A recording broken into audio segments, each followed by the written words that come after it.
All right, folks, welcome. I'm joined by the Hawkeye 10 champions team of Glenwood, Iowa, and also the first and second place winners of the Hawkeye 10 team individually as well, with Mason Parks and Parson Covington. Guys, thanks for joining us. First of all, congratulations on that big win. First off, for your team, that's back-to-back seasons, very impressive, something that I don't think you guys get enough credit for, and anytime you can win a Hawkeye championship in any sport is huge, so congrats there. And then also, as two guys who I know put a lot of hard work in, and you guys drive around Glenwood, they'll see you guys running out year-round, so congratulations on that. So we'll start with this. Mason, you can go first, Parson second. Just talk about your race that was last week. Talk about the course conditions. What made that course good for you guys?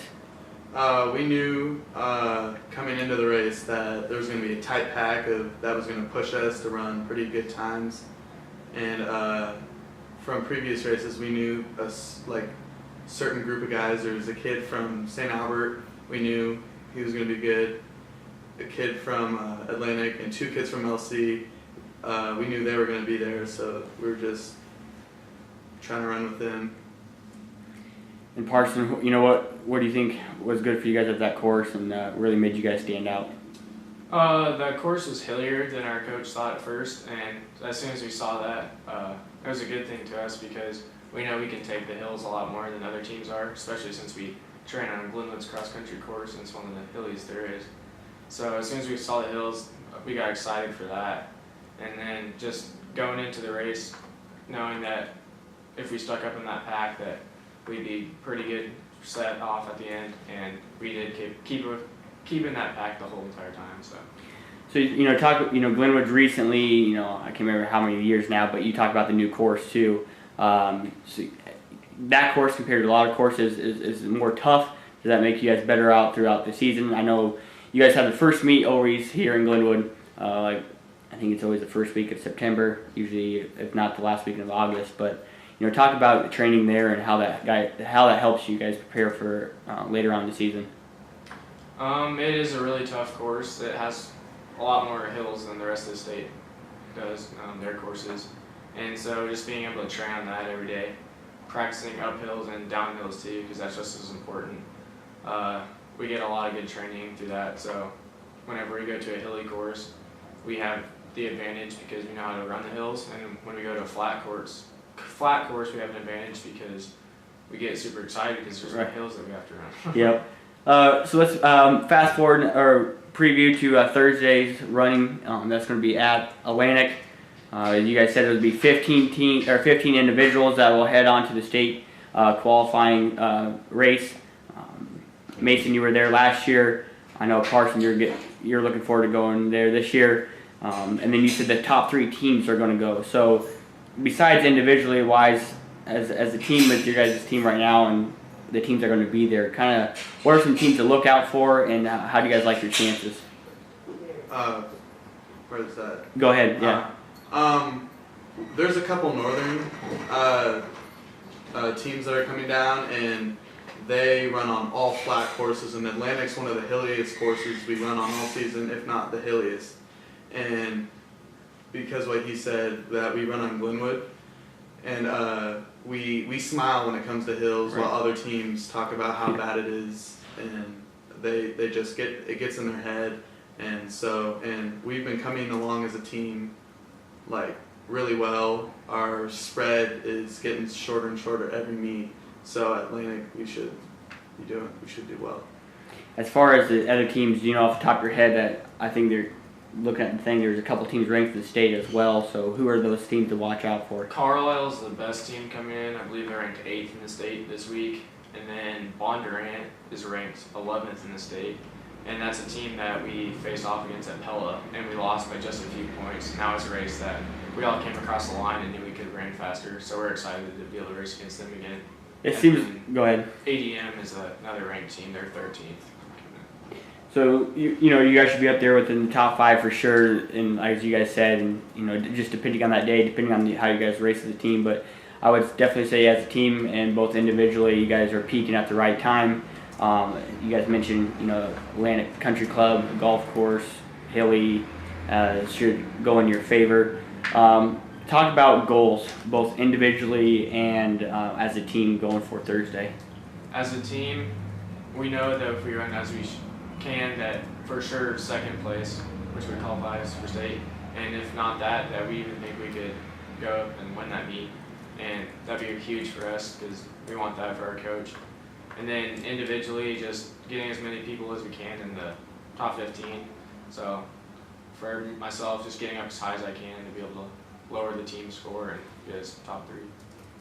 And Mason, last year, what did you finish in the? Do you remember what you finished in the qualifying? I finished 11th place. 11. So I'm guessing your goals are going to try to be to finish higher than that this time around. I know every year there's a tight pack, and the last 800 can mean making state and not making state. Like me and Parson, we weren't very far from. He was probably 10 seconds behind me, and it was 11th to 18th place. There's a tight pack, so you have to get in there, really kill it at the end, so you can.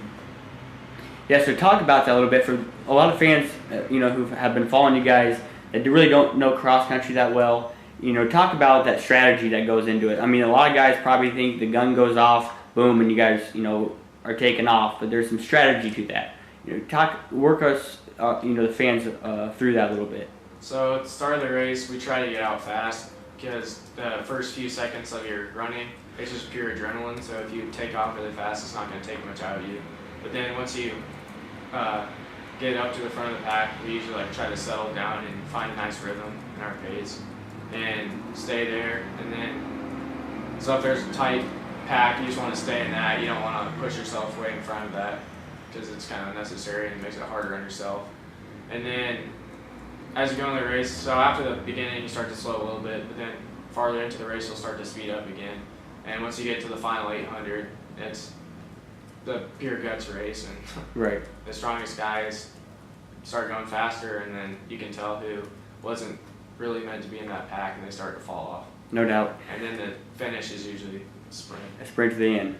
Talk real quick. You mentioned about you wanting to do for your coach as well. Coach Peveril's been around for many years. Great coach. Talk about how he is as a coach and how well he does developing you guys to peak at the right moment. He's the best coach in the country, and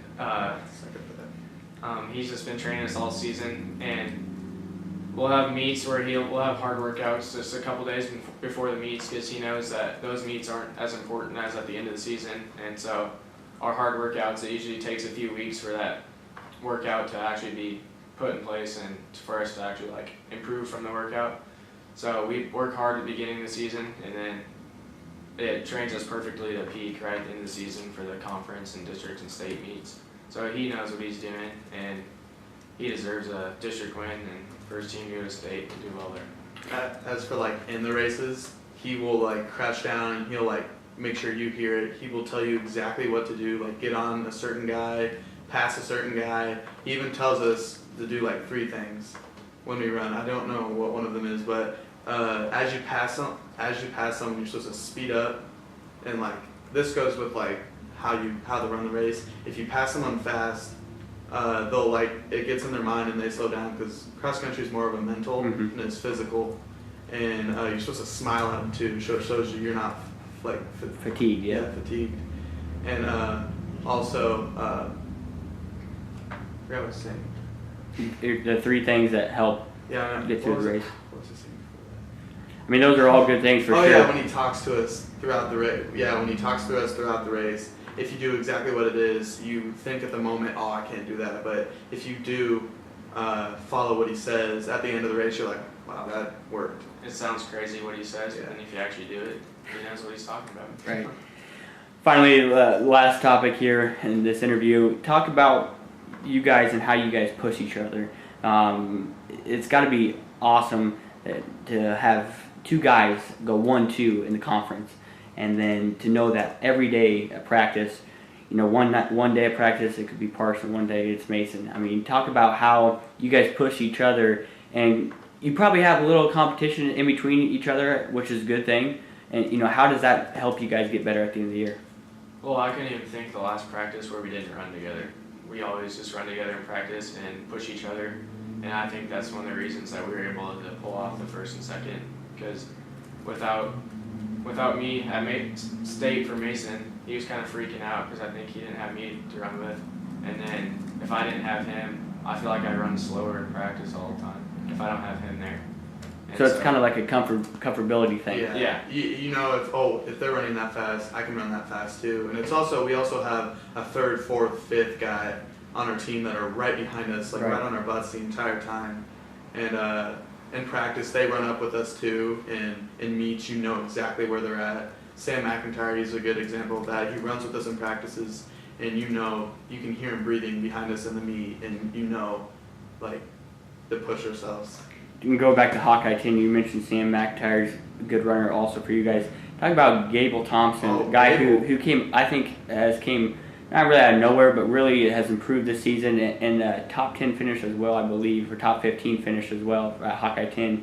It was a good performance by him. This summer he put in a lot of miles. He put in the work. This season he's just ran as hard as he could, and he's improved, not time wise because it's different meets, but he's improved like placing wise every single meet, and he's hoping to do that at districts and state too. Yeah, I think it's easy to say he put in more miles than any of us this summer, and it really showed.